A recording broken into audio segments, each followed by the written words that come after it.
Oh, I always forget my calendar.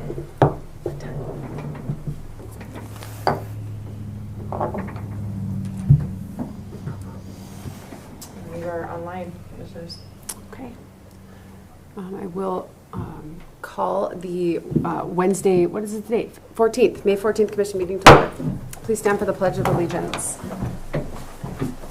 I pledge allegiance to the flag of the United States of America and to the republic for which it stands, one nation, under God, indivisible, with liberty and justice for all. All right. Good morning, everybody. Thank you for coming. Thanks for taking time to come in. If you're making public comment or participating in the meeting, please sign in. There's a sign-in sheet at the back of the room if you have not done that already. And if you come to the podium, please state and spell your name for the record. This morning, we're going to start off with any public comment on any subject not on the agenda that the Commission has jurisdiction over. Is there any public comment?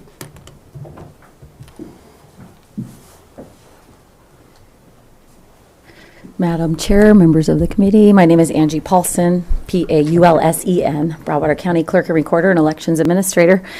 It was brought to my attention there was a newspaper article regarding the recent election, and I just wanted to clarify. In the headline, it said there was a low voter turnout, and that is actually incorrect. For this type of an election, our voter turnout typically runs between 38 and 42% voter turnout. And this one we had about 53% voter turnout. So people might have a little bit misconstrued conceptions because the highest voter turnout for an election across the nation is for a federal general election. And that's usually about 80%, so that might be where there was some confusion. But for this type of an election, 38 to 42% is where we usually land. And like I said, this one was 52%, so we were well over 10% increase for voter turnout. And that is all I have. Thank you. Is there any other public comments for items not on the agenda? Ruby Taylor, Broadwater County Public Health Director, TAYLOR. I just wanted to show you guys our contractor assessment survey for our area for Agency on Aging for our Homemaker Skilled Nursing and Respite program. It's a self-assessment, so we just went through, filled it out, made sure everything was cool, and it requires a signature from the commission chairperson, which Commissioner Rick Meyer was able to do for me yesterday, but I just wanted to make you guys aware that we're sending that in, and nothing crazy. And you've already approved our proposal and all that jazz, so it just goes along with that. So if you would like a copy, I can get you one. What are they asking? They basically are just asking, like, what kind of policies we have in place, like how our program runs, if we need help reporting to them. Like, it's very, very simple, straightforward, and nothing super out of the ordinary. A lot of it is really just like, how do we run our program? So I will get you a copy of this. Would you like to look at it now? No, just email it to me because I have an Agency on Aging meeting tomorrow. Absolutely. So I would just like to look at it Yeah, beforehand. perfect. I will get that sent to you. Thank you. Thank you. All right, is there any other public comment for items not on the agenda? Yes, Come on up. Good morning, Commissioners. Steve Kirk, Old Town Road, STEVKURK. Got a couple things that I've kind of discussed with the sheriff and with Lindsay just a few minutes ago, and TJ. The Old Town Road work that's going on, and I realize there's going to be an update on that, but we do need to look at doing something out there. The GIS maps and all of the internet maps show Old Town Road as a shortcut. I don't know if you've been on that road, but that's not really a shortcut. That's a very dangerous road the way it is. Once they get that opened up, 2-lane bridges, paved between the bridges, is going to increase the speed and the flow of traffic out there. I get probably 50 cars a day come down to my house and turn around at the road close sign. This still hasn't slowed anybody down. And that's something that I've discussed with TJ, and we just need to look at it. We've got a year to work on it and see what we can come up with. I know he's sitting back here behind me shaking his head no, but that's the way it is. That's one of the things that I wanted to bring up. The next thing I wanted to bring up was something that since the elections, the mill levy election, I've discussed a lot of this with the folks down in my southern end of the valley. One thing that I've heard from everybody down there is they did not see physical support for this mill levy from the commissioners. They wanted to see more of you folks involved in it. They say that public safety is part of commissioner's job, and there should have been more backing from you folks on this so they understood it a little better. The other thing that they didn't agree with was kind of the language that was in the mill levy. Everything I heard was, well, that's another increase in our taxes. Once I discussed it with them, and why they can't call and get their own information is beyond me, but people just can't seem to do that, was the fact that they thought it was going to be the extra mill levy. When I discussed it with them, that it was just going to be a continuation, not an increase, then they all kind of wished that they'd have thought about it and done a little different. One thing that they asked everybody I've talked to down there, we need to get a commission meeting once a month down in our end of the valley. Yep. Granted, we don't get a real good turnout, but that's because people say, well, they only show up once in a while, why should we go? If we could get more meetings down there, I think we'd get better involvement. You know, I think I talked to you once before about it. I think we talked about it once a quarter or something. Mm-hmm. They all would very, very much rather see it once a month, if possible. They don't want to take the time off on a weekday to drive up here when, well, like we say, like 65% of the population is down there. They would like to see a little more involvement with the commission down in our end too. You took it a lot better than I thought you would.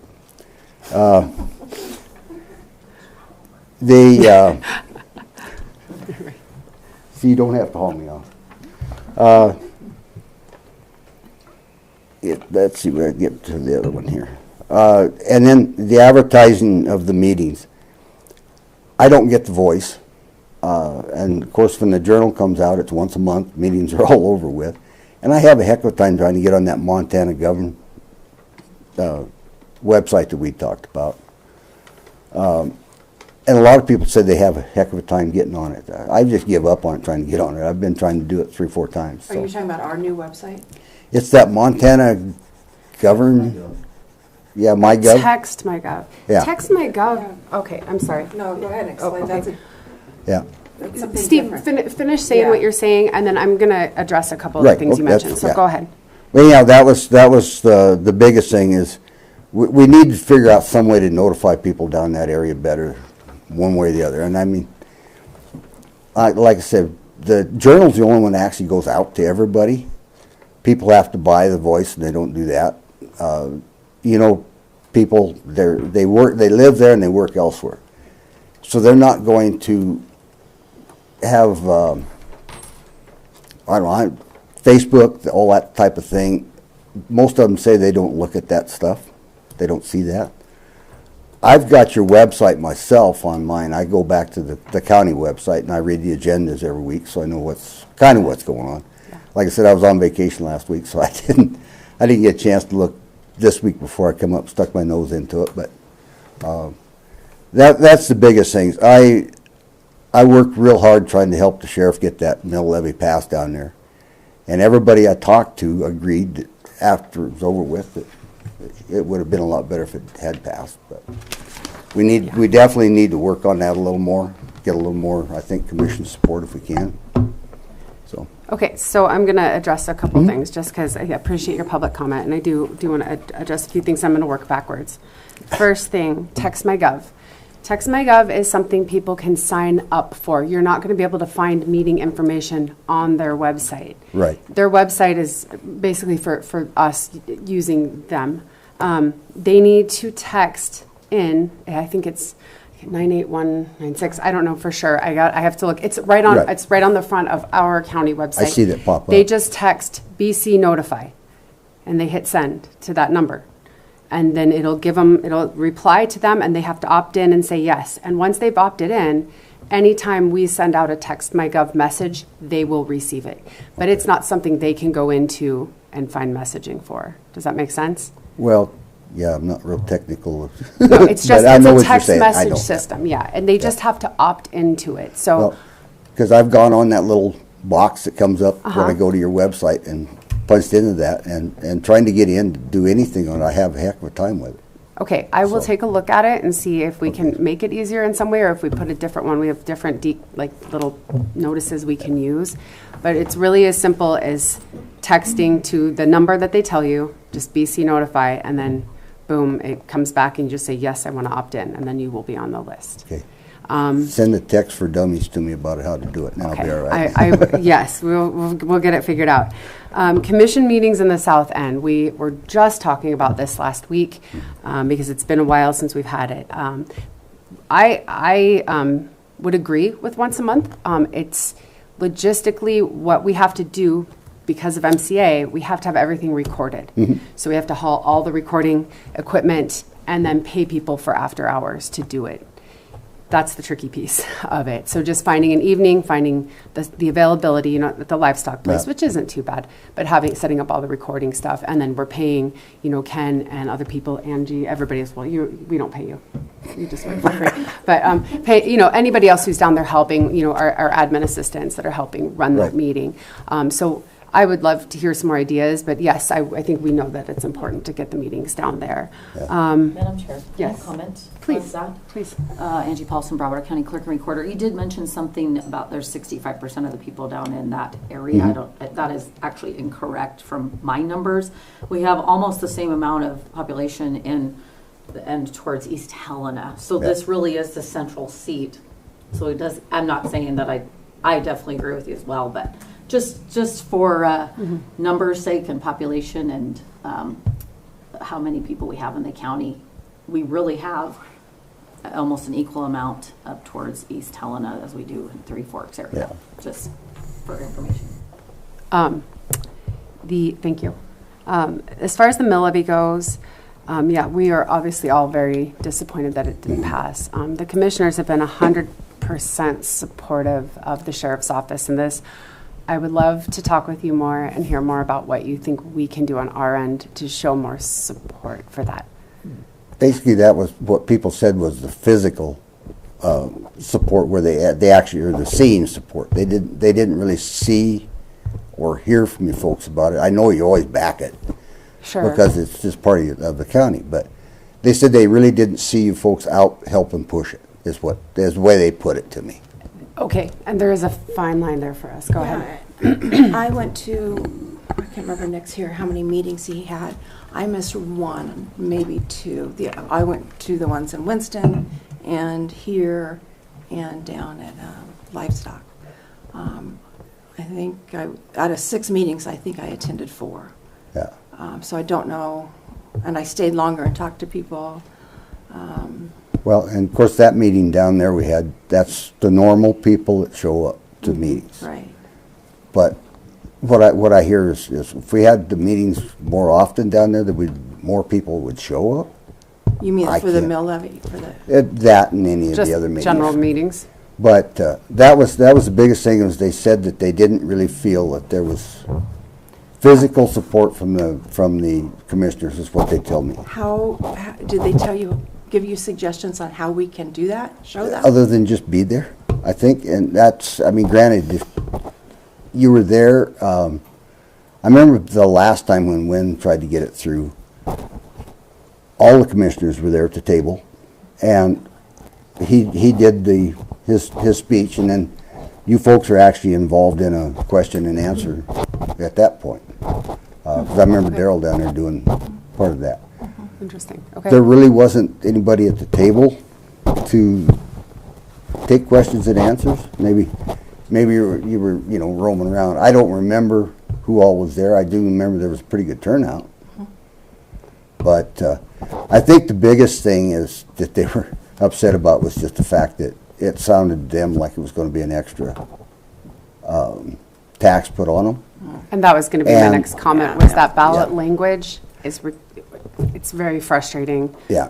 There's an MCA statute with what has to be said in the ballot. Right. And Nick tried to explain that to everybody. I think Nick did, Yeah. excuse me, the sheriff did a very, very good job, Yeah. as far as I'm concerned, about putting it out. It's just the way that people interpret it. Yeah. So if we had somebody there that could answer a little more questions if we needed to, or whatever, I mean, I thought he did a fabulous job down there.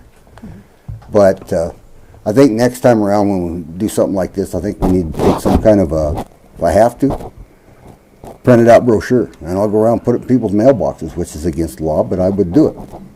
I think Just that's to get- exactly what is needed, is a support group to Yeah. help promote the levy. There's rules around when it can be promoted by, county officials, by the sheriff's office, Yeah. and different things. So we can talk to people, but there's so many different rules around that. So I think like an action group, a citizens Yeah. group that wants to see that pass would be an absolutely great idea to help get Just- that through. Just getting people involved, and you know how Yes. that works. Yes, Yeah. and it's going to be, that word of mouth spreads faster now than anything. There's no great, perfect one way of communicating, unfortunately. Well, and I know we had a couple put out some really negative things on Facebook Yes. about it, and I tried to answer them, but that didn't do any good either. So, No. but well, I mean that's all I've got for now.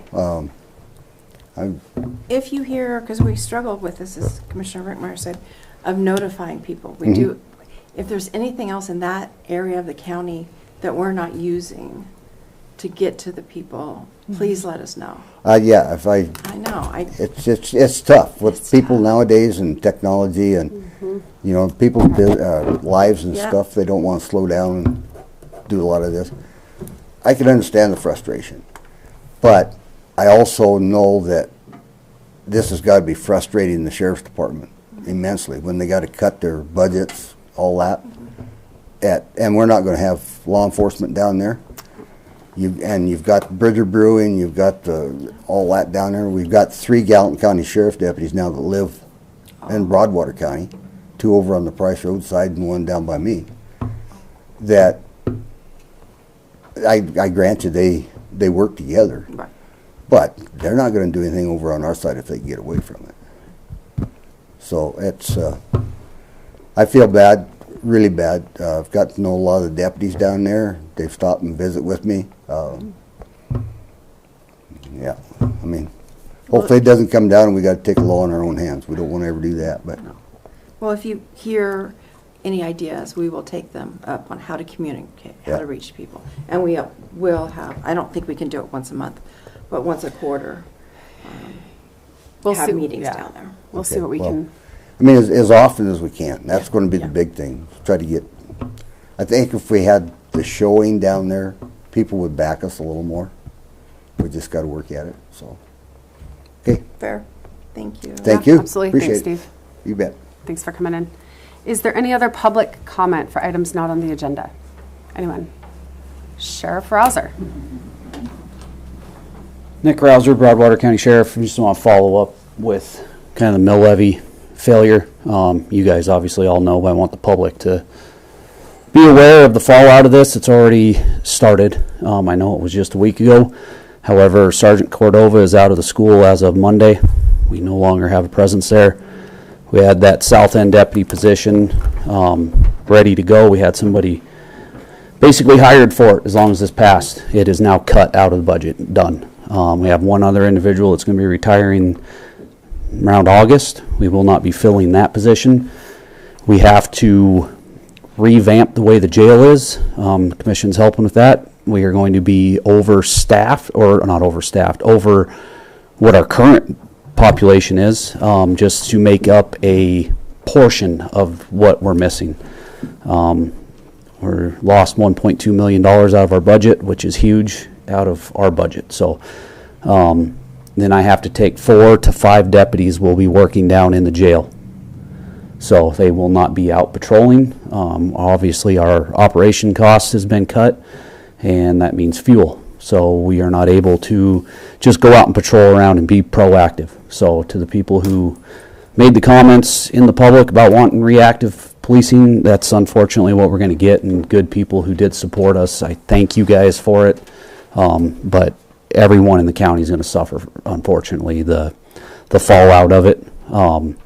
We have plans next June to run it again, but until the community and Broadwater County citizens want to get informed and start voting, and voting for the safety of their neighbor, their family, the children in the school, things won't change.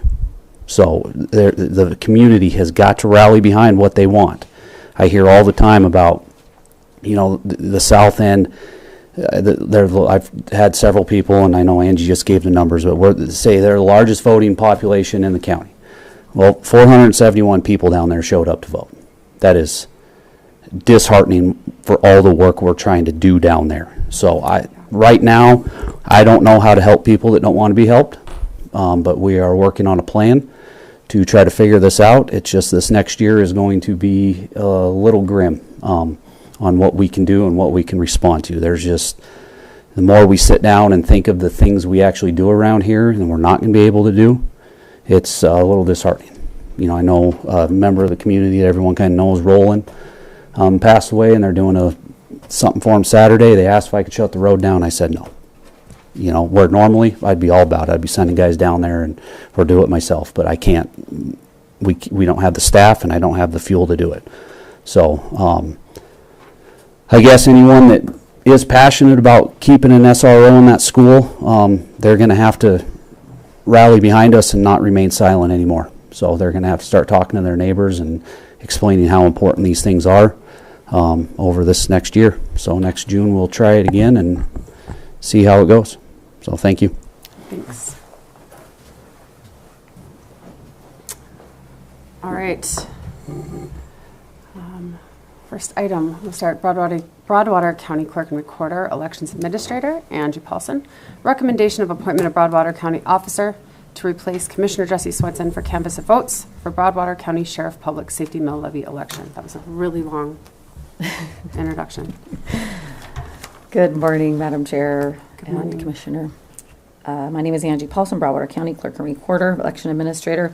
I am here to recommend the appointment of Broadwater County Officer Melissa Franks to replace Commissioner Jesse Swenson for the canvass of votes and the declaration of results. The reason for this is that statute requires 3 elected officers to canvass the official results of an election, and Commissioner Swenson could not be here today. And Treasurer Melissa Franks has graciously agreed to replace him, so I do recommend the appointment of Treasurer Melissa Franks. Perfect. All right. And we will be doing that vote canvass next Yes. item. Yeah, so there will need to be a motion to accept, Okay. if that's what you choose. Okay. I would make the motion. I would move to appoint Melissa Franks to take the place of Jesse Swenson for the County Sheriff Mill Levy election canvass. Okay, I will second that. Sorry, I got to second it first. I'll second that. There's been a motion and a second to appoint Melissa Franks to take the place of Commissioner Swenson for the canvass of the votes for the Public Safety Mill Levy election. Is there any public comment? Any public comment? Hearing none. All those in favor, please signify by saying aye. Aye. Aye. All those opposed, same sign. Motion passes. Okay. And I guess we should, I was going to do this earlier. Commissioner Swenson is in Shelby at the golf tournament, the school golf tournament. So I didn't want anybody to think he's sick or anything. Yeah. Okay. Next item is Broadwater County Clerk and Recorder Elections Administrator Angie Paulson and Board of Canvassers to canvass the vote for Broadwater County Sheriff Public Safety Mill Levy election. Do you want to come on up? There's an open seat right here. for you? Madam Chair, Yes. Commissioner Randolph, my name, and Treasurer Franks. My name is Angie Paulson, Broadwater County Clerk and Recorder, Election Administrator. I am here today to administer the canvass of votes and the declaration of results for the 2025 Broadwater County Sheriff Public Safety Mill Levy. This is only specifically for the mill levy on this specific election, even though this was inclusive of the Townsend School District Number 1 Board of Trustee election. Those votes were canvassed that election result was canvassed last evening at the school board meeting. So this is just for the sheriff mill levy this morning, and you are the governing body. So this is what you've been MCA tasked to do. So what we'll do is I just need one board member to read the results out loud while another board member verifies that those are in fact the election summary results from the tabulator. I gave the official results to Commissioner Randolph, and that is an original copy, and then I gave the tape that comes from the election machine to Commissioner Rick Meyer to verify that what Commissioner Randolph reads aloud are in fact the numbers that came off of the machine. So after we're done canvassing the votes and declaring the results, I'll need you, all three of you, to please sign the form that says canvass of votes and declaration of results that are in Commissioner Randolph's hands, and be sure to return those original forms back to me. Are there any questions from the board before we begin? No. Okay. Public safety mill levy. Against, 1,608. Public safety mill levy for, 1,008. Yes. That's correct. Correct. Okay. Correct. All right. And so we'll need a motion to accept those results and a second. And I will move to approve the results of the canvass of voters and declaration of the results. Do you want to second it? I will second that. All right, there's been a motion and a second to approve the canvassed results for the public safety mill levy. Is there any public comment? Is there any public comment? Okay, hearing none. All those in favor, please signify by saying aye. Aye. All those opposed, same sign. Motion passes. Thank you. Thank you. Thanks for Thank filling you. in. Yeah. Oh, and you need to sign Oh, that? yes. Yes. That's really what we needed you for. I know. Signature. Yeah.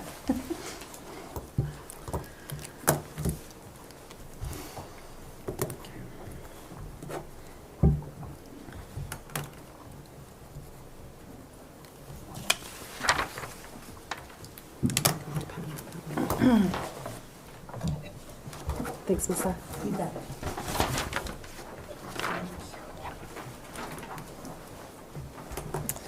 All right, up next, we have Public Health Workforce Grant, Task Order Number 26-7-1-01-105-0 between Montana DPHHS and Broadwater County, and this is Ruby Taylor, Public Health Director.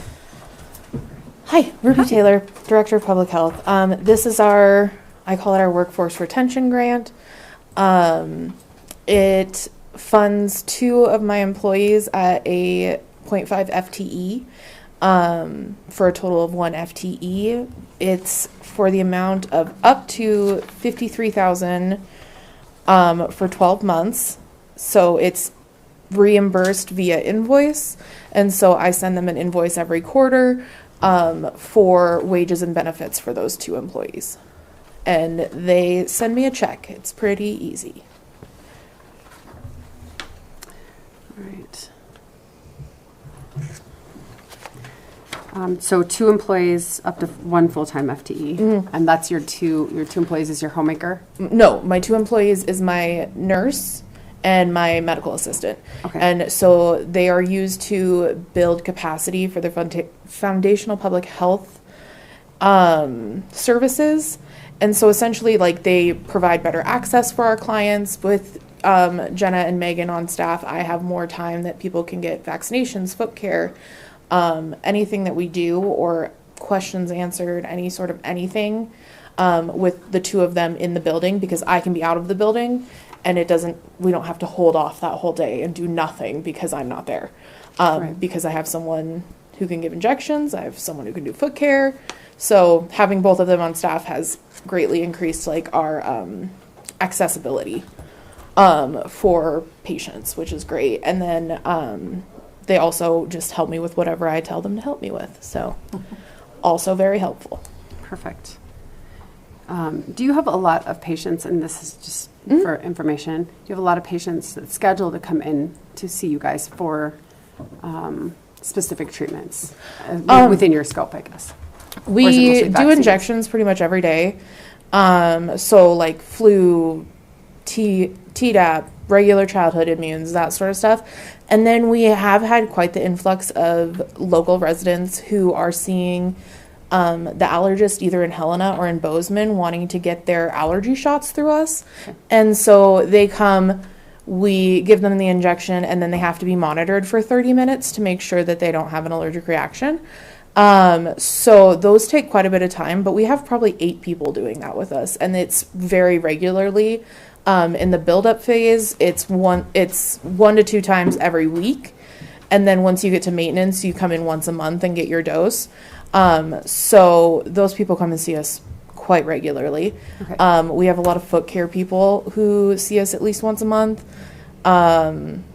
We're pretty decently busy with people coming in. And then we also have just the random person who comes off the street and is like, hey, I need resources. Like, how do I sign up for Medicaid? How do I do this? How do I do that? And we are able to at least point them in the right direction and kind of, the other day we had a gentleman come in and ask us about like the food pantry and stuff like that. So I was able to pull some resources for him and tell him about like the, what do they call it? The Big Little Pantry that the Big Sky Big Leadership put together, because the food pantry obviously was not open on Tuesday. And so I was able to tell him about that and send him over there and like, hey, go check that out, see if they have anything for you. And then we offered if he needed help getting on to Medicaid or SNAP benefits that he could come in and we'd help him with the computer part of it because he's not very tech literate. So.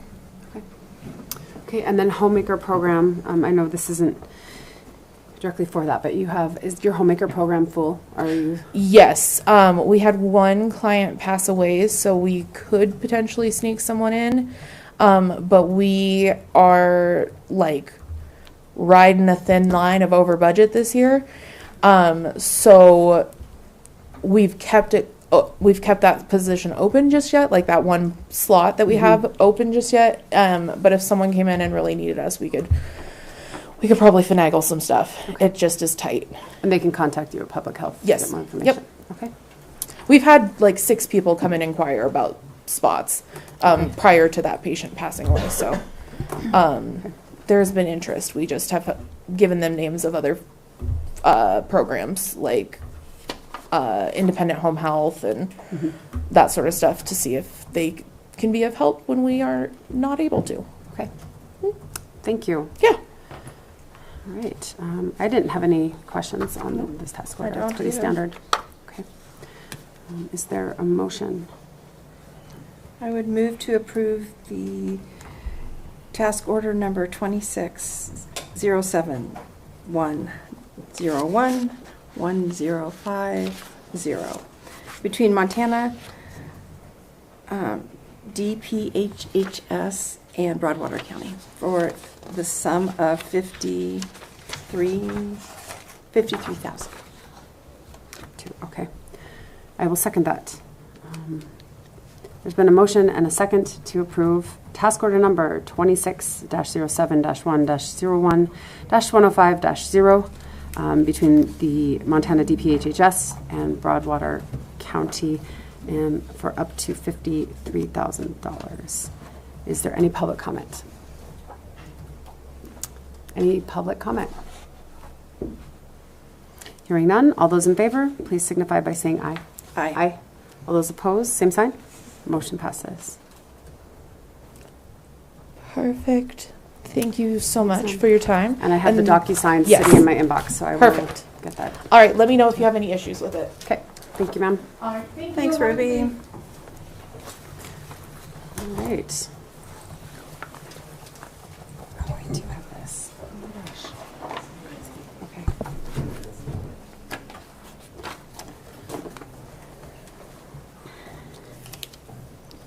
All right, up next, TJ Gravely, Public Works Director, Solid Waste Business Assessments.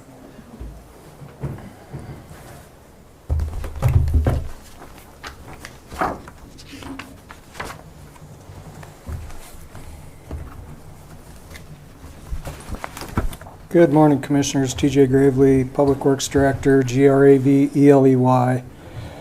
I'm here today to give clarification to a previous business assessment that really didn't have any resolution and there was no backbone behind it. When we did this, we've been working on this project for about 8 months. And there's been a lot of back and forth with the Solid Waste Board, getting everybody's input, a lot of research going on in this, and what we're trying to do is clarify everything for businesses here in Townsend. There's not going to be much change in the business assessments or the number of assessments for these people. It's just, like I said, clarification for us.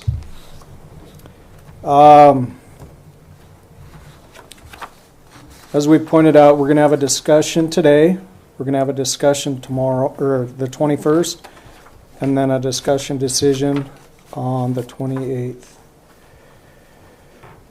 There is time to protest this. You've got 21 days to protest it in, or 20 days, 21 days, I don't know.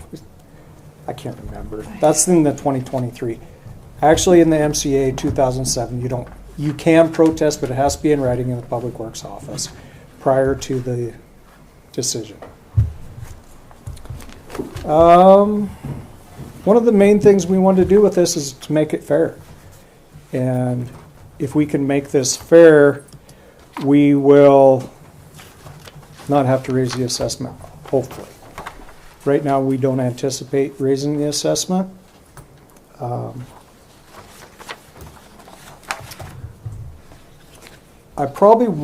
won't read the resolution right now. I don't think that it's pertinent to read the resolution right now.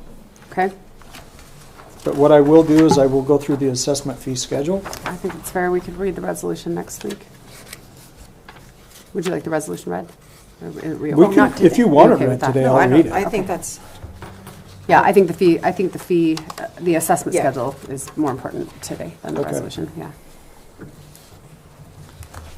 So right now, the business assessment fee schedule is as follows. Each single dwelling on the tax roll will be charged one assessment.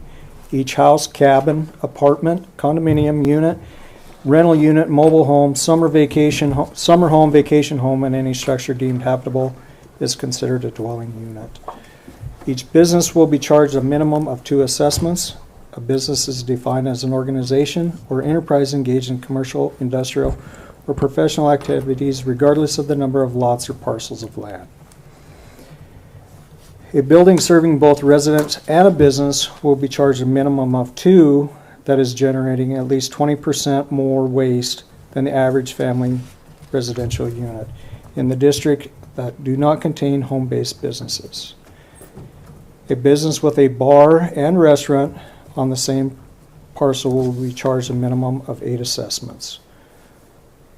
Rural volunteer fire departments shall not be charged an assessment. Nightly lodging, motels, hotels, bed and breakfasts will be charged 1 assessment for every 5 rooms. Each organized campground or fishing access, camping access site will be charged 1 assessment per parcel. A school will be charged 1 assessment for every 35 students. Commercial campgrounds and facilities of temporary recreational vehicles, trailers, and or tents will be charged 1 assessment per 5 spaces. Mini storage warehouses will be charged 1 assessment to 100 units. 2 assessments will be up from 101 to 200 units. 3 assessments for 201 to 300 units. 4 assessments for 301 to 400 units. 5 assessments for 401 to 500 units, and 6 assessments for 500 and more, 501 and more. Each church will be charged 1 assessment. A parsonage will be charged 1 assessment as well. Community halls, event centers, wedding, and music venues hosting events shall be charged 3 assessments in addition to other assessment. Each resident or business owned by a nonprofit will be assessed the same as the taxable properties. The schedule of charges and assessments apply to both occupied and unoccupied structures and campgrounds and recreation sites. New construction wishing to utilize county facilities shall pay a full fee during the year of construction prior to the evaluation through the Department of Revenue by contacting the Broadwater County Finance. That's wrong. How did we miss that? Broadwater County Public Works is what it should read.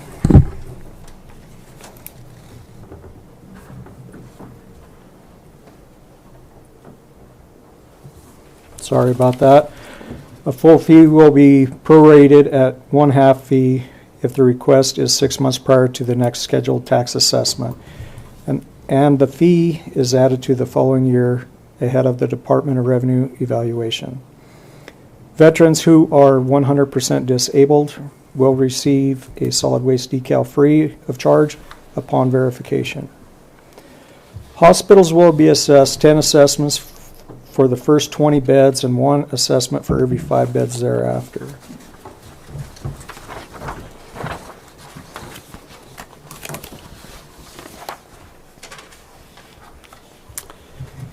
So on the next page 5 that you guys have in front of you is a breakdown of your 1, 2, 3, 4, and 10 units. 5 is left blank purposefully. When we discovered what was happening, there was a lot of apartment buildings on Main Street that were covered by businesses that weren't being charged.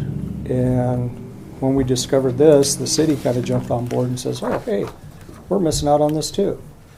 So, sorry to the city people that we discovered this, but they've got to pay their fair share. Apartments, barbershops, beauty shops, Bible camps, bus depots, cabins, cabin rentals, campground, parks, camps, churches, doctors' offices, excavating companies, freight offices, homes, hotels, janitorial services, kennels, milk distributors, hotels per 5, nursing homes per 5 beds, offices, parsonages, propane companies, railroad stations, schools per 35 students, studios, ranches, public heating, or plumbing and heating, construction companies, that's 1 unit. Your bakeries, 2 units will be your bakeries, your banks, refrigeration, car washes, cleaners, clubhouses and lodges, concrete companies, cycle shops, daycare centers, delis, drugstores, coffee shops, food processors, funeral homes, feed store, garages. So if you have questions about garages, it's like anything, like right next to the State Bank or Opportunity Bank, a garage like that.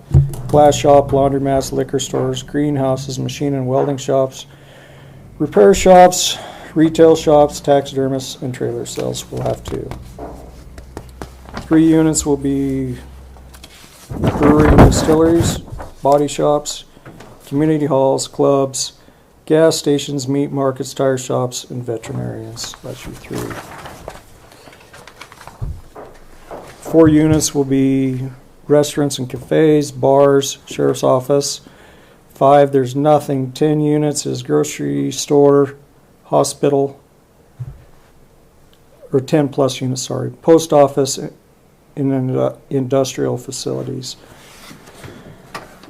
I think that the Solid Waste Board has done a fairly extensive job working on this. I don't know if we've missed any. I'm sure we probably have. I mean, but this has been an 8-month process, and that's why we're here today, just trying to make clarifications moving forward. So when somebody comes in and complains, years past it was, I'll use a commercial bar as an example. They used to have 14 assessments. They didn't agree with it. They come to the solid waste board, they reduced it to 9. That never went. They never had any basis to do that, and that's what we're trying to establish now. If you are a bar, you get 4. If you're a bar and restaurant, you get 8. That's what we're trying to do.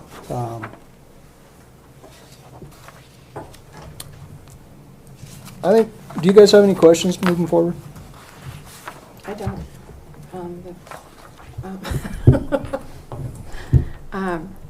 The Solid Waste Board has spent a lot of time, and TJ and Misty and myself has spent time looking at other counties, how they do it, what we liked in those counties, what we didn't. Not so much what we liked or didn't, it just what is done in Park County can be very different than here. Mm-hmm. So there's a lot of back and forth. So no, I think it's fine. I think as this goes along, there will be people that say, where do I fit in? Mm-hmm.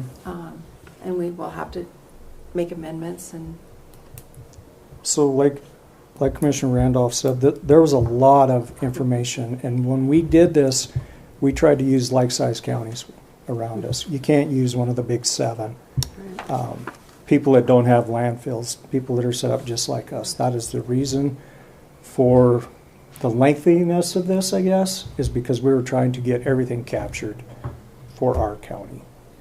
So I want to say, first and foremost, and second with Debbie's sentiment, I want to thank you guys and thank the Solid Waste Board and everyone that's been involved with doing this. It's taken a lot of research. You guys take a lot of heat nonstop with it, and everybody's working really, really hard to figure out a good solution for things that were kind of handed to a lot of people that weren't here previously. So just trying to get the best solution. I think things are getting better. I do have a couple questions, just because this hasn't been front and center, and Commissioner Randolph's been the liaison to solid waste, so she's a little more familiar. So I just had a couple questions on it. I like the structure. I think it's so important to have something to refer people to. Then expectations are clear. It just helps everybody know where they're at. I'm assuming that when you assigned however many units they get, the fees, it's based on estimated pounds that are coming out of those businesses, right? Correct. Okay. Most of these businesses will not change. Right. Most of them will stay the same. It's just for clarification. Okay. On number 17, what's talking about the new construction, wishing to utilize county facilities. I'm hindsight's 2020. I wish we had that in place as we had the big boom of people coming in. I think it's important. Is that going to just require someone to self-report, or is it going to be like, hey, I see there's construction starting there, someone's going to have to reach out to the builder? They're going to have to self-report, or the contractor is going to be the one that is doing the building. Mm-hmm. He will be on the hook for it. Okay. Okay. And we do have several contractors already set up, so we're good that way. Okay. And I mean, we can only do what we can do on our end. Monitoring other businesses as things change for different businesses, or more waste is created by a business. How does that get addressed? So let me rephrase something here real quick. When we started this, we were actually looking at the 2023. And we wanted to be able to charge home-based businesses to assessments.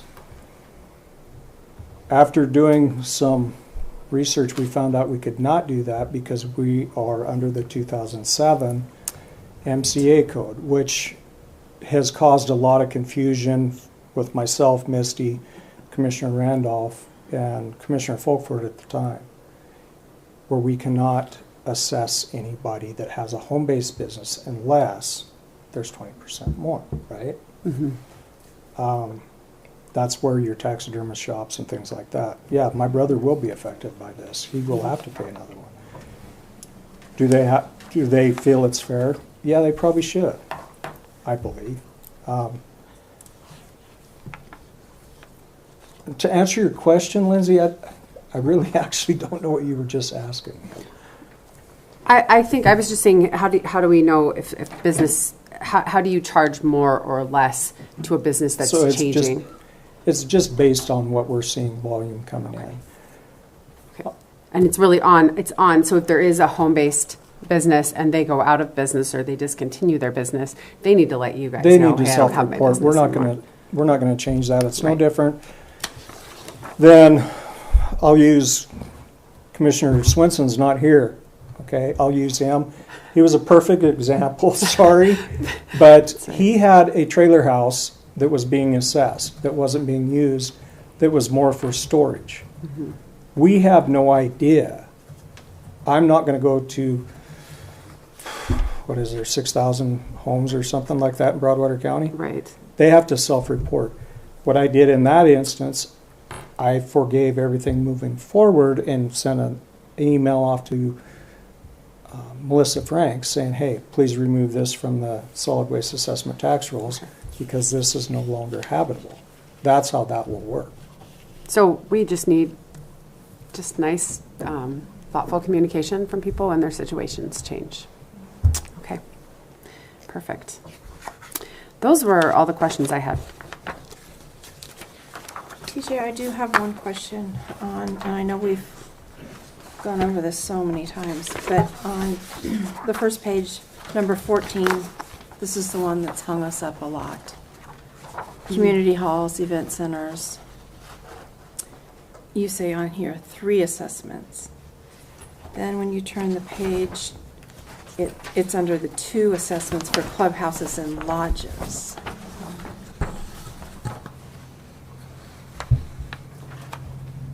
Are you asking for clarification? Yeah, what's, the lodge on Spruce is used for meetings, weddings, That's more of a community hall. a community hall. Okay, So like your clubhouses and stuff Yeah. would be like out on Rod and Gun Club? okay, That would be things like that. okay.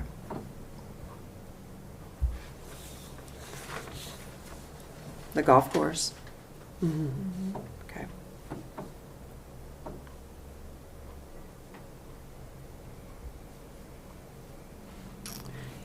Under 1 unit at the top, cabins, rentals, are those VRBOs? Yeah. Is that what you mean? Okay. Maybe add that in there, VRBO, Airbnb, or just short-term rental.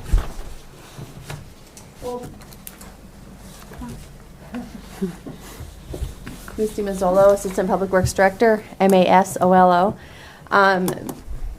So we can't decipher a VRBO over a residential because that's kind of what they are. So like a cabin apartment would be if you have a cabin but you have a second residence or something like that. Okay. So there's no way to attach a second assessment because a Verbo is considered a business, right? But Yeah. there's no MCA in that right now, and so that's being worked on in the Department of Revenue on how to classify those kind of businesses. But right now, we don't have that classification. Okay, But perfect. it's still Thank under you. 1 unit. So, Yeah. I mean, that's a moot point.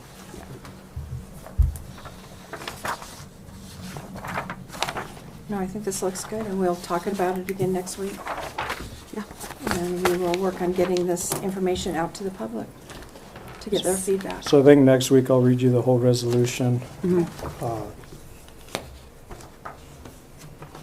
probably read through the first 19 on the business assessment fee schedule.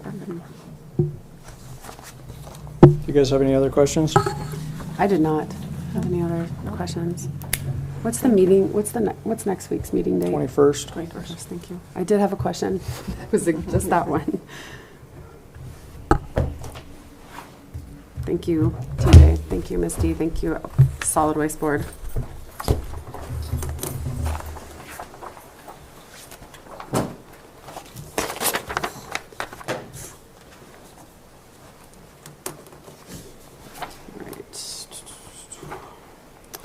Okay, next up is discussion decision, Albee Minor Subdivision, Section 3, Township 7 North, Range 1 East, request for final plat approval, and Community Development and Planning Director, Nicole Brown.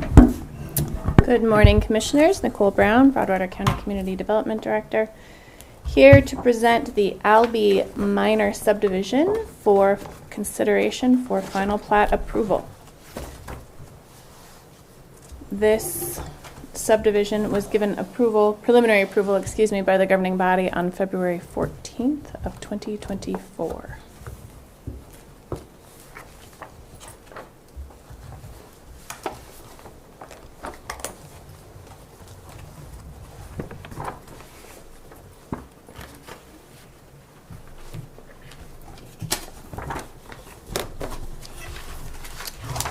I want to start by saying these items for final plat approval were not posted to the Broadwater County website, with the county's administrative assistant, Daleen Hansen, being absent from work for a few days.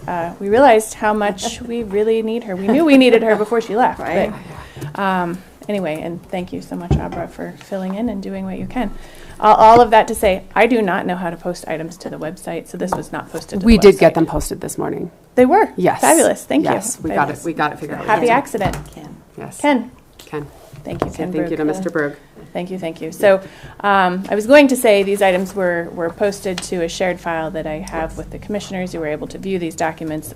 Unfortunately, the public wasn't able to, but you certainly can view them now. Thank you, Ken. All right, so I'm going to go through these list of conditions, and I have them to pass around. So if I may, Commissioner Randolph, I'm going to give these items to you. I want to make sure I'm not giving you anything I feel like I should that I will scoot need closer. to read. So you can, I'll just pass it.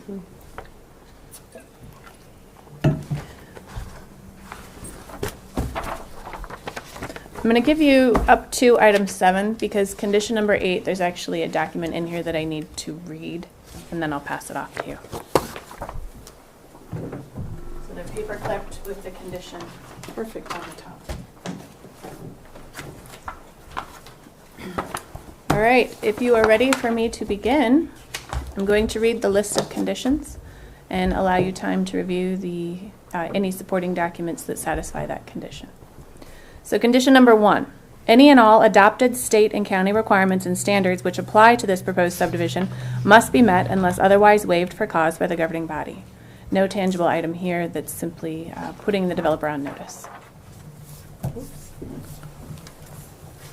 Condition 2, plans for sewage treatment and water supply shall be submitted to the Department of Environmental Quality, DEQ, for review and approval. The certificate of subdivision approval shall be filed with the final plat. All specifications in the approved plan shall be met. So you do have the original approved DEQ form that will be recorded with the final plat should you choose to grant final plat approval.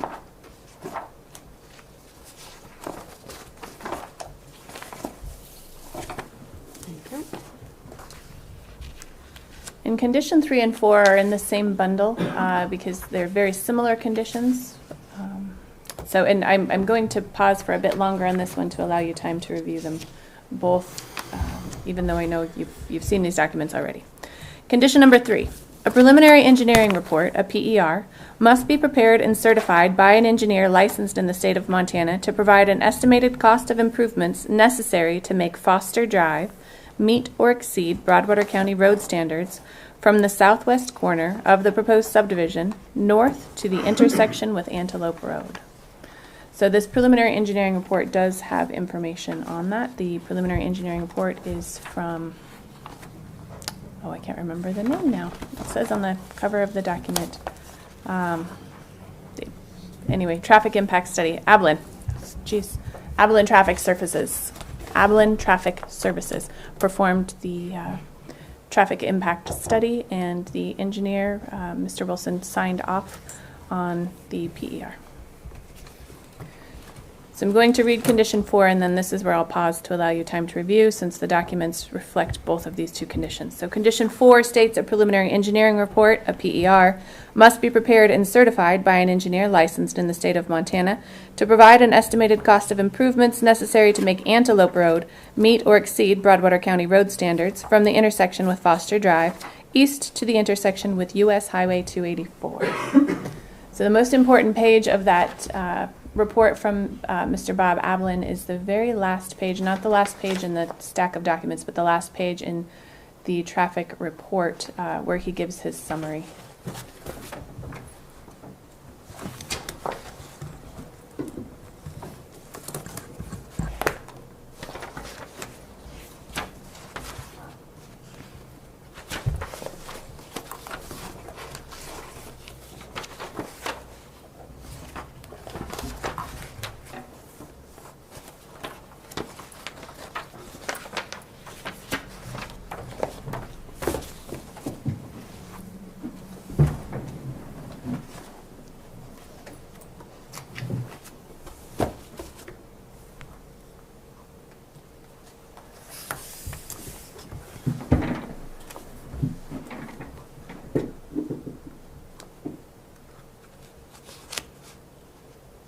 Also in this packet, I should note, is the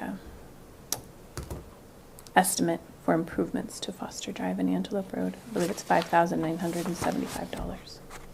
Can you say that one more time? $5,975 is the estimate for improvements to Foster Drive and Antelope Road. Thank you. And I should say the portions of Foster Drive and Antelope Road that this subdivision would impact.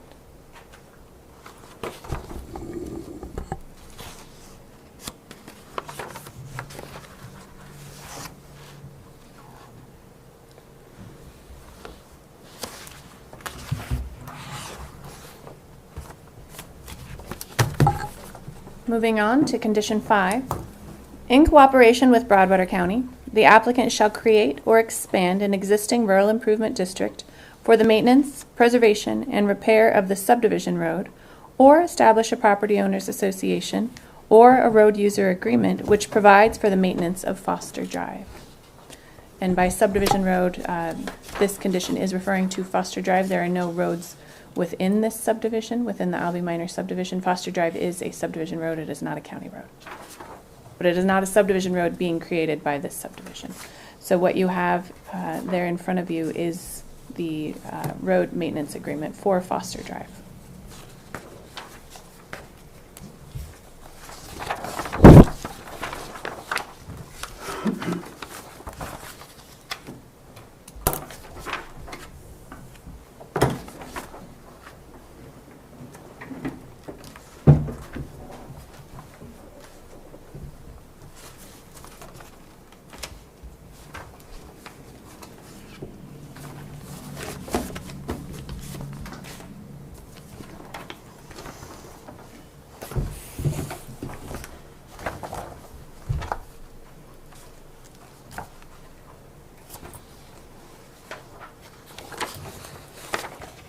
Condition number 6, the applicant shall create a driveway maintenance agreement for the maintenance, preservation, and repair of the shared driveway for lots 2 and 3 of the Albee Minor subdivision.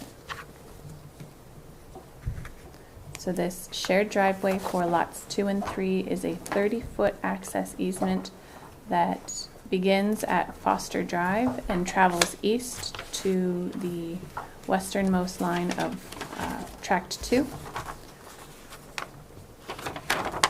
This shared driveway is completely on the Albee Minor subdivision, and it encumbers the entire southern boundary of Tract 4. Tract 4 has a no access restriction, which we'll get to that condition, because the shared driveway is for 2 lots only, lots 2 and 3. So this is the driveway agreement for lots 2 and 3 for their shared driveway.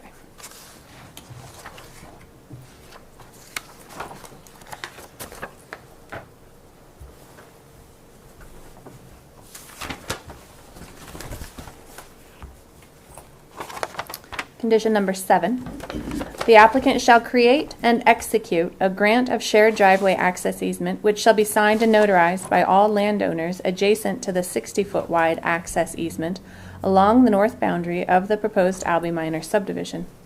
This document shall be recorded with the final plat. If Lot 19B or Lot 1 of the Albee Minor subdivision are further subdivided, the cost of improving the shared driveway to Broadwater County subdivision road standards must be the responsibility of the developer at the time of subdivision. All of this to say that 60-foot wide shared access easement along the northern boundary of Albee, 30 feet of it is on the Albee Minor subdivision, as well as lands outside of the Albee Minor subdivision on the south side. And on the north side, it's 30 feet on 2 parcels that are also not a part of the Albee Minor subdivision.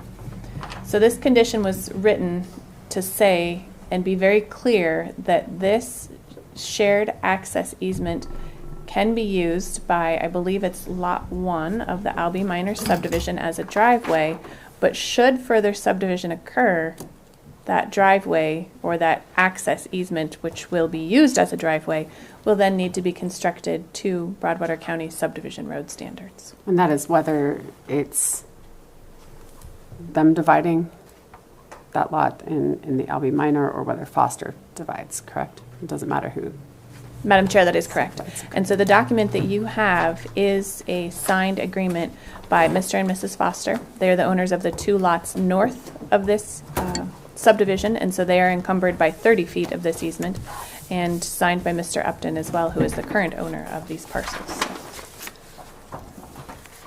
this is just to put everyone on notice and make sure that everyone is clear that although this easement is not being constructed to Broadwater County subdivision road standards at this time because it's being used as a driveway only, should any further development occur along that easement, and by development, I'm sorry, I should say subdivision, not construction, but subdivision occur, that road will be built to Broadwater County subdivision road standards.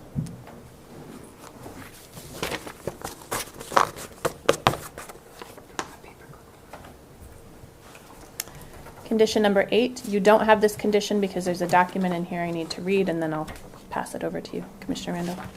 So condition number 8 states, utilizing the formula in the Broadwater County subdivision regulations, section 5HA4, the applicant shall complete the following for the subdivision access road. Subitem A, the applicant shall be responsible for their proportionate share of improvements to Foster Drive, or the proportionate share of funds derived from the estimated cost to improve Foster Drive shall be placed in a reserve account held and used by the county for the upgrade of Foster Drive only. So what I have,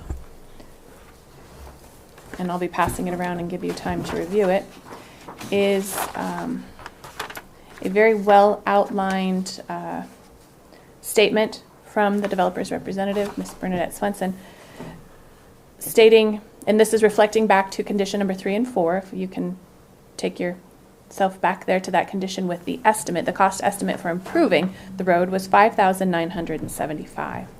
The total linear feet that Albee Minor will be using on Foster Drive is 4,500 linear feet. And this is derived from an existing recorded COS, so not this subdivision plat. So we're using recorded documents to identify what the linear footage is that this development will be utilizing Foster Drive. So that was 4,500 linear feet. So if you take 5,975 divided by 4,500, the cost per linear foot of road is $1.33 to improve Foster Drive. And I'll pass this all around so you can read it. Therefore, with 2,028.55 linear feet of road frontage that Albee Minor will be impacting, multiplied by $1.33 per foot. I realize this is kind of confusing, but once you look at it, it shall make sense. The total for Foster Drive improvements is $2,697.97. If we then take the total vehicle trips per day that this subdivision will be impacting on that road, which is 32, we take a factor of 8 vehicle trips per day, multiply that by the number of lots, 4, so we come to 32. So if we take 32 vehicle trips per day and put it into the existing 72, this is confusing, I'm sorry, vehicle trips per day that were noted in the Abilene Traffic Services road report, 44%. All of this, all of my speaking here to say 44% of $5,975 is the cost of Albee minor improvements, and not 44% of $5,975, excuse me, 44% of $2,697.97, which is the linear footage. Mr. Upton, the developer of Albee Minor, owes $1,187.11 for the improvements to Foster Drive, which is his proportionate share, and I have a copy of the check right here for that amount that will be placed into an account with the Treasurer's Office specifically for Foster Drive. I'm going to give you all of this. I'll give you time to review it. Bottom of the page and top of the second page is the most important. I really liked your summary. That was good. Very, very That was We'll good. get you a chalkboard. Yeah. Cliff Very Notes. Whiteboard. The Foster Drive, not a county road. Antelope is. So the funds will go in for the improvements of Foster Drive. Is there an RID for Foster Drive in existence? That was the original road maintenance. That was correct. that road maintenance agreement. Okay. The road maintenance agreement that we looked at, condition 5. So that goes in basically toward that. That is correct, Madam Chair. Perfect. Thank you. And since Foster Drive, if I may follow up, since Foster Drive is not a county road, Broadwater County Road Department will not be performing this work. This will need to be performed by a private contractor. We've done this with other subdivisions in the past where there are existing subdivision roads in need of some improvements. We cannot, statutorily, we cannot put 100% of the burden on the developer if it's an existing road. Now, if the developer was suggesting or creating a new subdivision road, of course, 100% of the burden falls on that developer. But since this is an existing road, we have to math this out and come up with this percentage and linear footage, cost estimates. So it's a lot of work that goes into coming up with this dollar amount of $1,187.11. Yes. So Perfect. Thank you. yes, and if you have additional questions, I will do my best to muddle through and not butcher it. But the explanation makes sense on paper, better than I was able to verbally articulate that. Condition 9. I still have the rest of these over here. My apologies.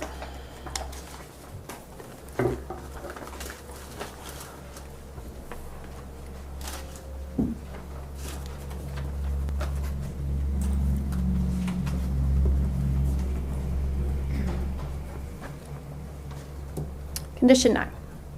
Plans for the location and installation of individual mailboxes shall be reviewed and approved by the United States Postal Service prior to installation. The subdivider shall submit documentation from the United States Postal Service verifying their review and approval. When required, the subdivider shall provide an off-street area for mail delivery. The subdivider, its successors, and assigns shall be responsible for all costs associated with meeting this condition of approval. So you have the letter from the post office.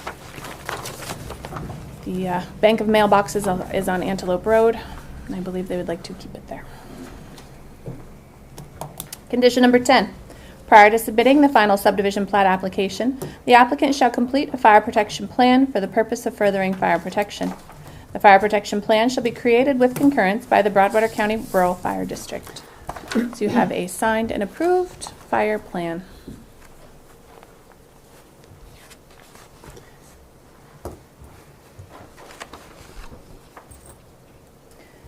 Condition number 11. Prior to any development and/or soil disturbance, the applicant shall submit a subdivision noxious weed management and revegetation plan for the proposed subdivision to the Broadwater County Weed District for review and approval. All specifications and requirements of the approved plan shall be met at the cost of the applicant.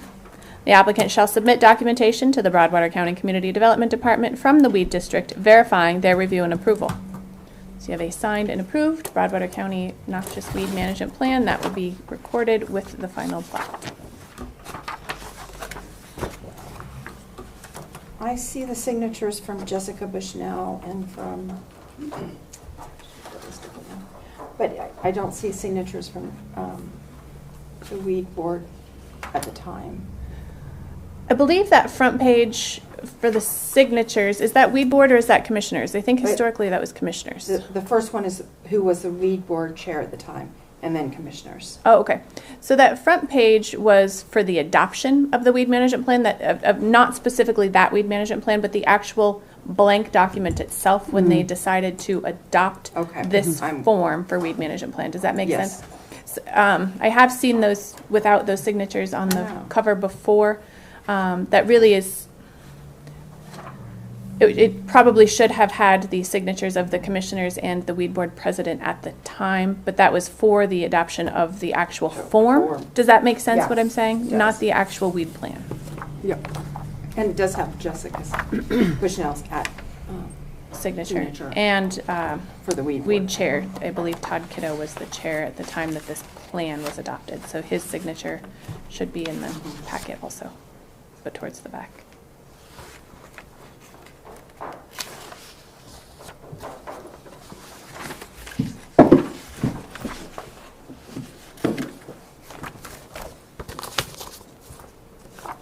All right, condition 12.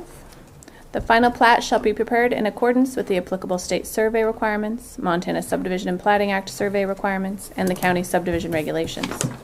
The final plat shall be in substantial compliance with the plat and plans submitted for preliminary plat review, except as modified by these conditions. The final plat shall provide for the following. A, all existing and proposed utility easements on the subject property, and B, all existing access and utility easements adjacent to the subject property.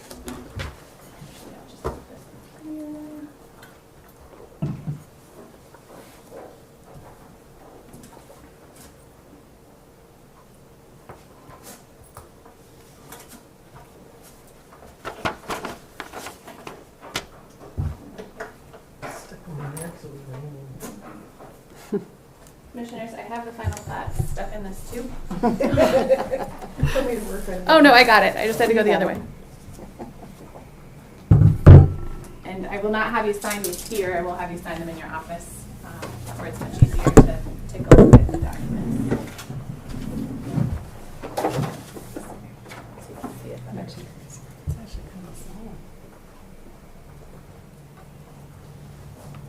So you can see all utility easements on the property as well as existing utility easements adjacent to the property.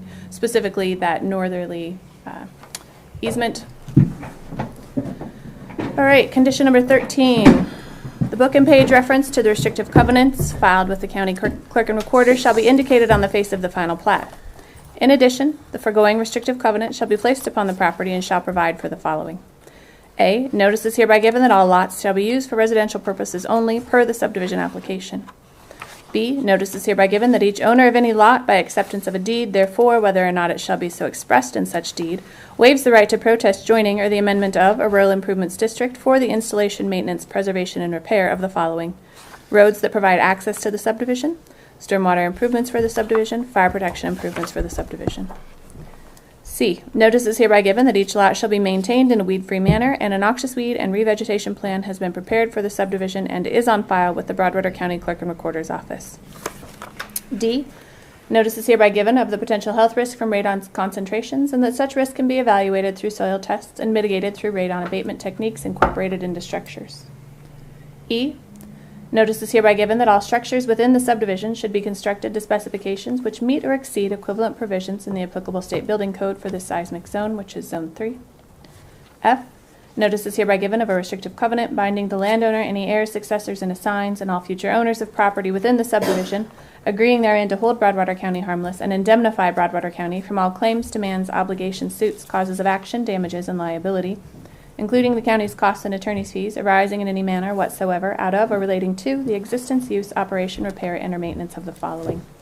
Subitem 1, exposure to radon. 2, earthquake fault zone and any seismic activity. And 3, water availability.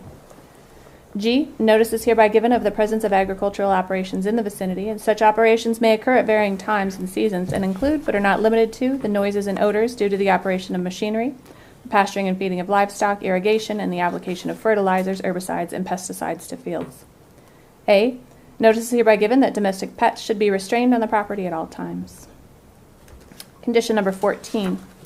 The subdivider shall include a notarized rate to farm declaration with final plat affirming that no agricultural or farming operation, place, establishment, or facility or any of its appurtenances or the operation thereof is or becomes a public or private nuisance because of the normal operations thereof, as a result of changed residential or commercial conditions in or around it, locality of the agricultural or farming operation, place, establishment, or facility has been in operation longer than the complaining resident has been in possession, or commercial establishment has been in operation. All of that to say, the subdivision goes in near agricultural operations. Please be aware of where you are purchasing. And they were here first. And that form is not signed. It is not. Thank you. I'll be sure that that one is signed by the developer also. Thank you.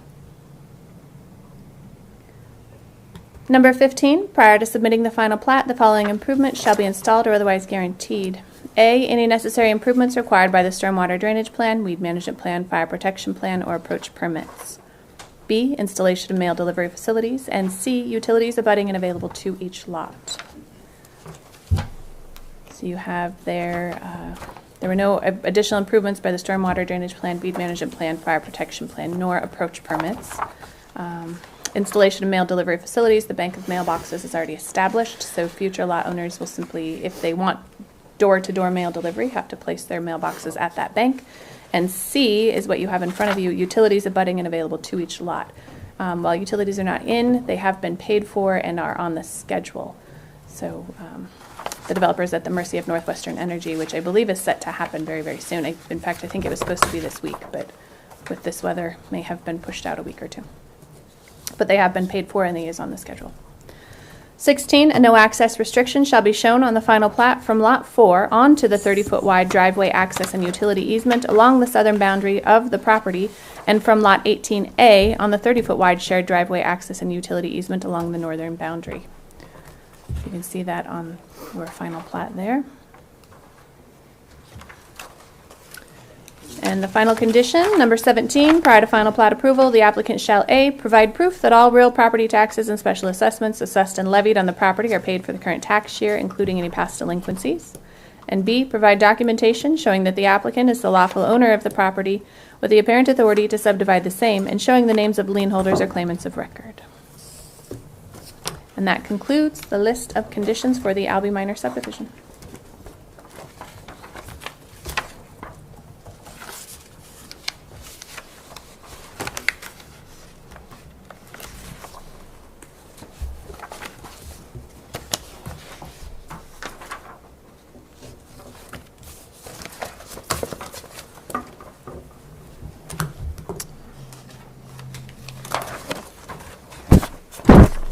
Thank you for reading You're welcome. all of those.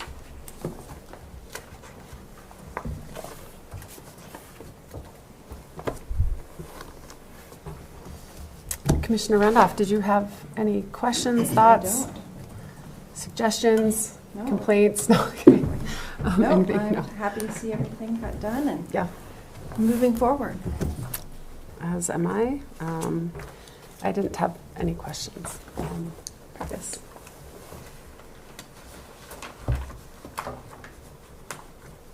And just to clarify, any of the unsigned documents that are not signed, as in the right to farm, will be signed by the developer, owner of the property, prior to recording. Okay. Thank you. I would move to approve Albee Minor subdivision. Okay, I will second that. There's been a motion and a second to approve Albee Minor subdivision. Is there any public comment?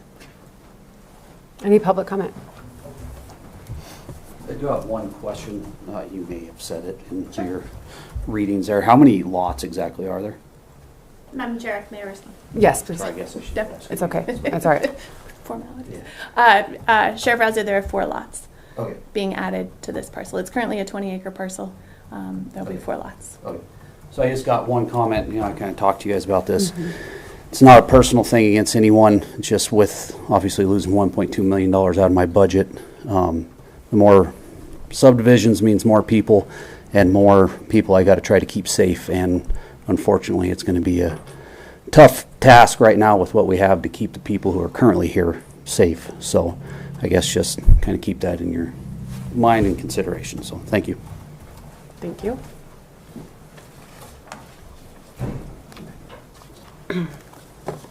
Is there any other public comments? No, another public comment? All right. There's been a motion and a second. So we have no other public comment. All those in favor of approving the Albee Minor final plat approval, please signify by saying aye. Aye. All those opposed, same sign. Motion passes. Thank you, Commissioners. Thank you. I will put these in your office for your signature anytime.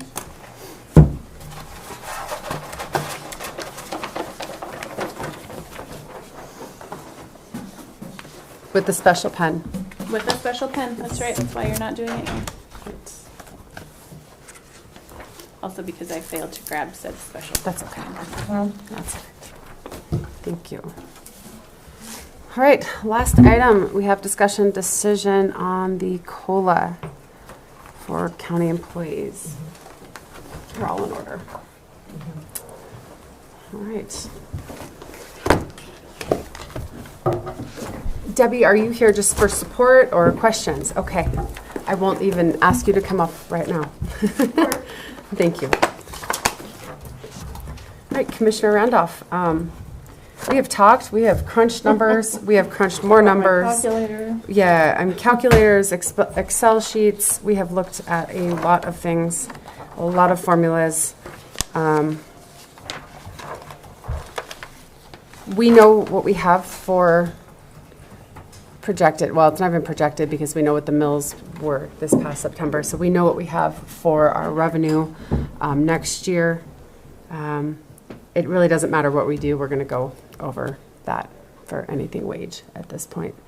I think the biggest issue this year, and Commissioner Randolph, please jump in and correct me if I'm wrong, was really there was a pretty significant increase in the health insurance premiums to the tune of $74 a month. Yes. So normally the county has picked that up.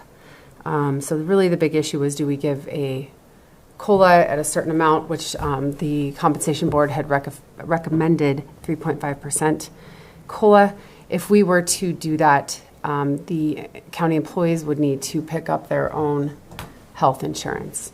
The second option was to do a lower COLA, and what ended up coming out was a 2% COLA, and the county would pay for that health insurance increase.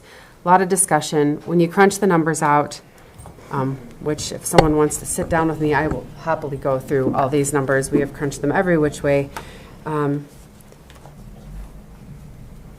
Ultimately, it is better on the employee's paycheck. You will come out with about $4 more if you have, I think, $4 to $10, depending on your pay rate.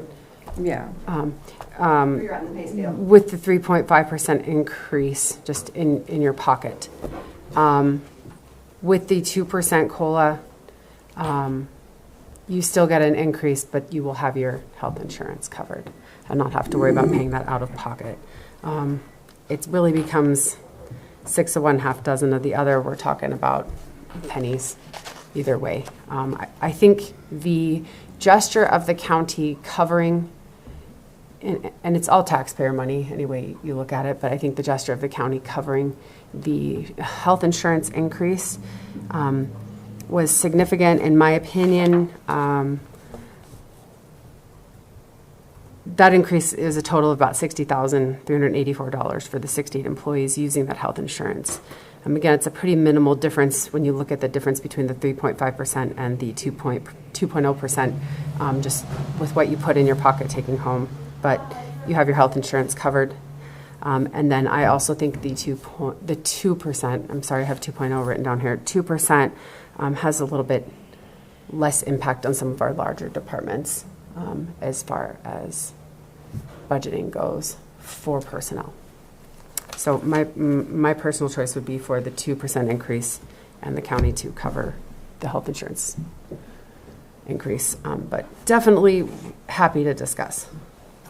Yeah, since I've been here, this is the most complicated COLA conversation we've had due to the increase in insurance. Usually the increase has been $20, $25. 74 just kind of threw it all up.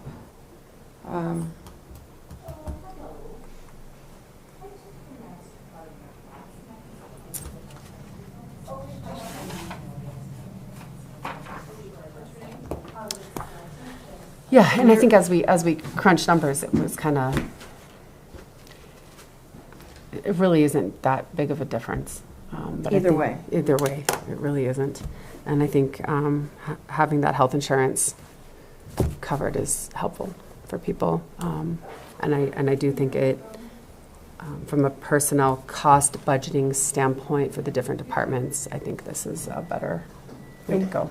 And which way are you leaning, Lindsay? To the 2%. 2%? 2% with us, I say us, the Right. county covering that health insurance premium increase. And that's going to be something we have to just evaluate year to year. Because if it continues at this level, I mean, that's tough for us to do. And it might down the road be something where we pick up that 3-month difference at the end of the year, and then the employees have to do the rest of the year. Right. Since this starts, our health increases start in April, correct? Yeah. That trust that governs that just makes decisions effective in April. Debbie, come on up. I was just going to say, sorry, I shouldn't be looking at you and asking you questions. Debbie Kelly, Finance Officer, Kelley. So yes, typically the insurance trust board that dictates our coverage, they meet and approve that to be effective with our April paychecks. So the last 3 months of any fiscal year, there's an increase that puts us in limbo until a decision is made for the end of the fiscal year for the following upcoming year. So in the past, the minimal, I think the lowest one year was a $20 increase. This is the biggest significant increase probably in the last 8 years with being with the trust. So they never tell us what the factors that they use this on, reasons, explanations. So this was a big change. It was kind of a shocker. So you guys picked up the health insurance for us till this end of this fiscal year in June. So moving forward, this will be what we work on next. Thank you. So whatever your decision is. Okay, thank you. Yeah, we've crunched the numbers out. We've played with them. Again, you know, we're kind of maxed. See, and the Budget-wise hardest part, anyway. I think, in trying to decide this is because the premiums are held from our paychecks as a pre-tax basis. So then that for us means our taxable base is going to be less because it takes that amount out before we are taxed on any of the rest of our income.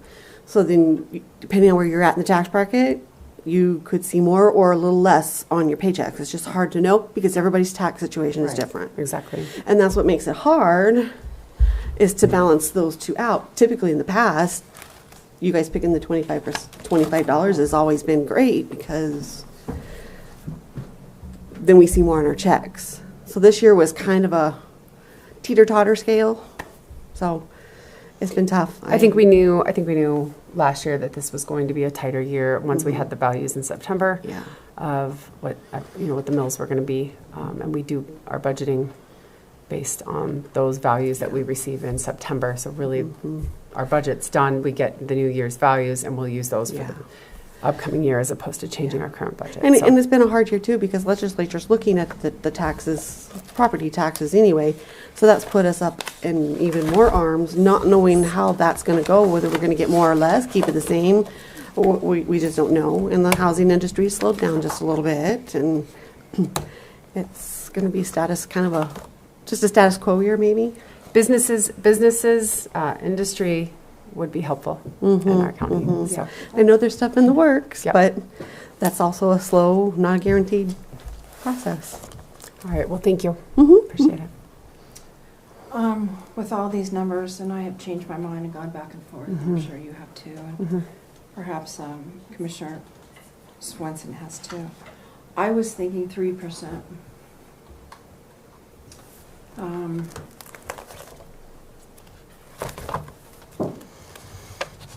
With the health insurance? I would, to close the gap, I would go 2.5. You're at 2, right? Yeah, I feel like auctioning something. 2.5, and they pay the insurance. 2.5 and they pay? If we go 2.5 and then they pay the insurance, they'll actually make less, is what it was coming out to be. Overall, was the tricky part. Oh, you're right. Yeah, that was. I'm sorry. It's I have okay. my notes here. 2.5, and we pay. 2.5 and we We pay. pay.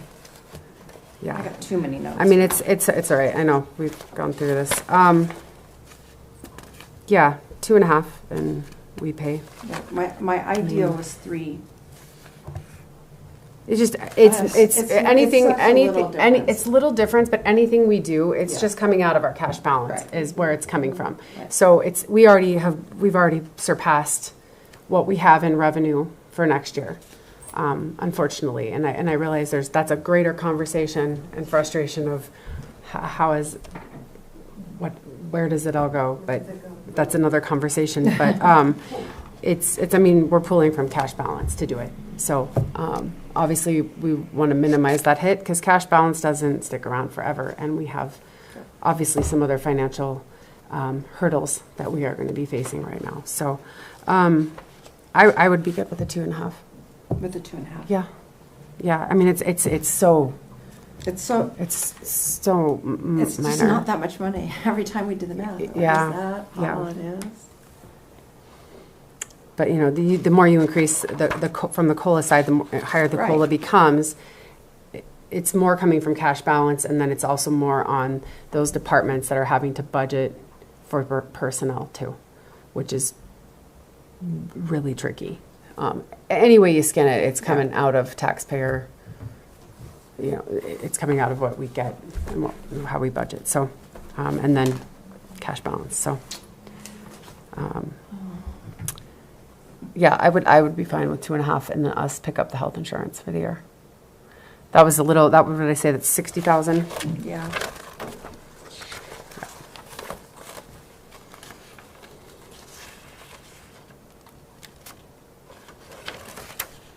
And if I had my computer here, I could plug in 2.5 into the formula and tell you exactly. I've got Yeah. breakdowns for 3.5 and for 2. Your net pay is pretty. 2.5. If the employee pays full medical, right, and you do a 3.5 COLA versus, and this is, I took one person making $26.87 an hour on this. Their net pay would be $1347.51. If the county pays the medical in full and gives a 2% COLA, their net pay is $1351.50. So I mean, your difference is pretty. Almost any way we did it, the difference It's very was- small. Yeah. So trying to work within what we have for money and what we can put in cash balance wise, I would be fine with the 2.5%. And go ahead, sorry. No, so go ahead. Looking at the past year's COLAs. Yeah, that's what I was just. I mean, there's a lot of different, we've gone between the percentages and flat COLAs. I used the calculator to, like we had an entire spreadsheet to work on with the calculator as well. It wasn't, again, a huge significant difference looking at like 50 cents. So we've had some big COLAs in the past. We had a 6.4% COLA in fiscal 23, 4.5% in 22, and we had a 1.5% COLA in 21. There was a 3.9% in 20. 19, there was nothing. There was no increases. So we've kind of all balanced over it. the place. Yeah, Correct. we've kind of been all over. We've balanced it out. And that goes again to legislative years Sure. and changes like in centrally assessed taxes and Correct. different things that have popped up that have caused the commissioners to say, hey, we need our employees, or we Yeah. just don't have it, so how much are we going to do? The intent of the flat rate was to bring some of the lower end up a little Yes. more Right. even to keep competitive than it was for the upper. So then when you go back to the percentages, it keeps people more along Yes. the lines. So it's something we can, I mean, as far as next year, we can see where Yes. assessments are at, what we get, when values come out, or, you know, when we get those amounts for mills Right. in September, that will help us know what that increase is and what we can look at for next year, what's reasonable. I mean, I think we're just in a position of where we are going to be supplementing our budget with cash. Again, businesses, if we could get some industry in this county, it would be really helpful to the tax And I know base. as an employee, not from your side, but as an employee, any COLA is wonderful. I went through those years where we didn't get COLA, and those years hurt. Yeah, absolutely. So, I mean, yes, the insurance is great covering, but we still have groceries to buy, gas to put in our cars, and when those prices go up and our pay doesn't adjust, that's what hurts. Yes. So I know as an employee, any COLA we get is greatly appreciated because it helps make ends meet just a little easier and not feel so tight. So, Well, our insurance package is worth a Yes, lot of money. it This is, was it is. discussed in our compensation board meeting as well. Having paid private insurance for 20-plus years, I can tell you our insurance is amazing.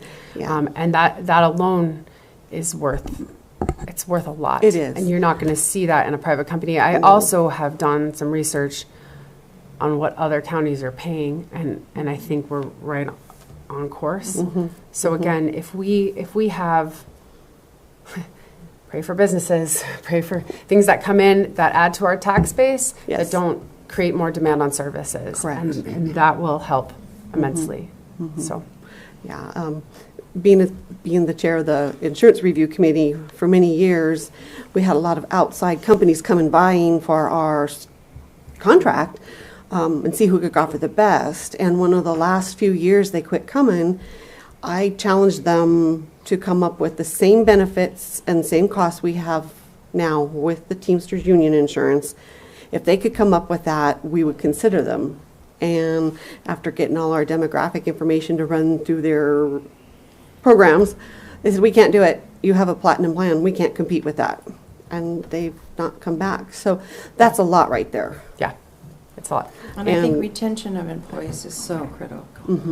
So anyway, Yes. anything that we can stretch this, that's been in my mind the Yeah. whole Yeah. 3 weeks or whatever we've been working on this. Because prior to going to the trust, as a single employee or single with one child, because they had the different levels, I'm probably at right now where I would have been 10 years ago at that time. Now, I'd be at way more. So that's something most of us don't think about when we're looking at that factor. Plus the deductible is low, we'd be paying out of our pocket. My son's insurance, for example, Correct. he's got to come up with $2,500 deductible before he even sees a benefit. Well, he doesn't have the money, so how does he make ends meet? So, Yeah, I want to retain, keep the employees we have. I think this will help. It's not as much as we would like to give, but we don't have as much money in the budget as we would like to have either. no. And this is just kind of one of those lean years, feast or famine. You just kind of have to prepare for the worst and hope for the best and make do with what you got. Correct. So, we know and we understand, so. All right, thank you, Debbie.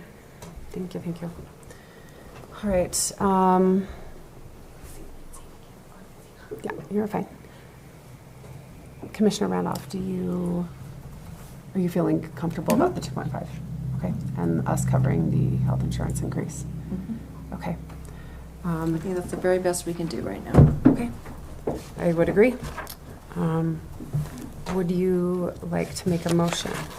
I would move to have the COLA for fiscal year 26, 2.5%, and the difference, the increase in insurance covered by the county. Okay, I will second that. Sorry, I'm writing, just a sec. There's been a motion and a second to do a 2.5% increase for the COLA for fiscal year 26, and the county to cover the increase in the health insurance premium. Is there any public comment? Nope. Any public comment? Public comment. All right, hearing none. All those in favor, please signify by saying aye. Aye. All those opposed, same sign. Motion passes.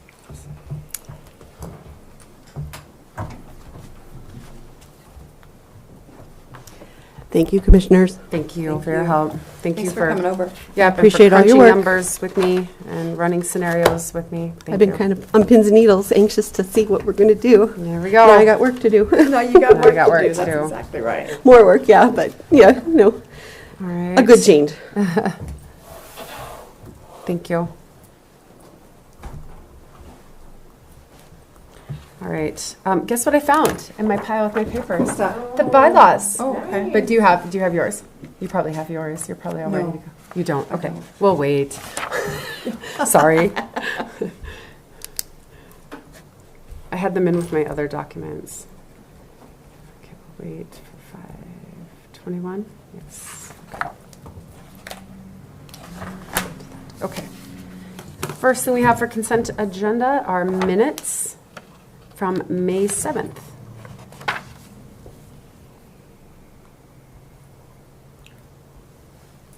Andrew, are those the ones that I sent to you with some corrections Yes. yesterday?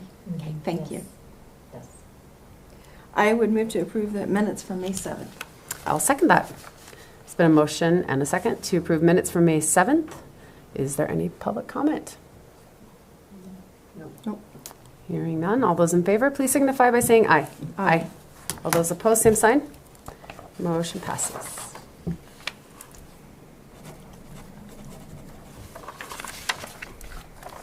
All right, we only have one set of claims today.